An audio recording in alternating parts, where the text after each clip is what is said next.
সুনামধন্য এই শিক্ষা প্রতিষ্ঠানের যেই চলাফেরার রাস্তাটা এতদিন ছিল, আপনারা বিগত দিনে দেখে আসলে এটা বুঝতে পারবেন। এখানে রয়েছে মাদ্রাসা, স্কুল এবং মসজিদ। যারা এই দুর্ভোগের রাস্তা দিয়ে চলাফেরা করতো একমাত্র তারাই জানে যে এখানকার রাস্তাটার কি বেহাল দশা ছিল। ইতিপূর্বে যেটা দেখতে পাচ্ছেন, এই যে আমাদের রাস্তার কার্যক্রম চলতেছে, উন্নয়ন কাজ।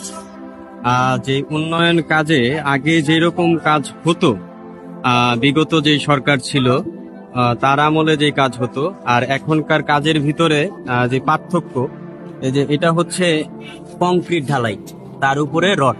আর আগে যেটা হইতো ওইটার ভিতরে থাকতে হচ্ছে নিচে পলিথিন দিয়ে দিত তারা, কোনো মতে বালি বেশি ফালাইতো। এটা সিফটিন ফালাতে গেলেও তখন তাদের যে একটা অর্থ চুরির ঘটনা আছে, তারা সেই অর্থ চুরিটা করত। তাদের অর্থ চুরির বড় একটা ফান্ডিং কিন্তু এখান থেকে বেঁচে যেত, যে তারা রাস্তা করতে যে টাকা আছে, তো সেই টাকাটা তারা এই ছোট ছোট ক্ষুদ্র ক্ষুদ্র সুযোগে সেই সকল টাকাটা তারা উধাও করে ফেলতো। কিন্তু বর্তমান এটা দেখতেই পাচ্ছেন, আর এটা খুবই মজবুত হবে আশা রাখি। আমাদের এলাকার যতগুলো সড়ক ছিল, এই যে রাস্তা যেটা আছে বর্তমানে, যতটা ছিল ধরেন এখানকার মানুষের খুবই দুঃখ দুর্দশার মধ্যে দিয়ে তাদের এই রাস্তা দিয়ে যাতায়াত করতে হতো।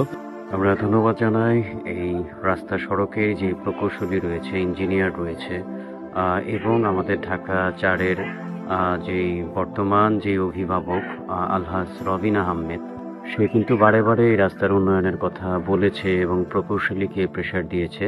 ৫২ এবং ঢাকা ৪-এর এই যে রাস্তা ৫২ নং ওয়ার্ড অনেক দুর্ভোগের কথা চিন্তা করে তারা এটা পরিবর্তন করেছে। আমরা চাই প্রতিটা সেক্টর এরকমভাবে পরিবর্তন হোক। সাধারণ জনগণ চায় একটু ভালো থাকতে এবং স্বাচ্ছন্দ্য মতো বাঁচতে।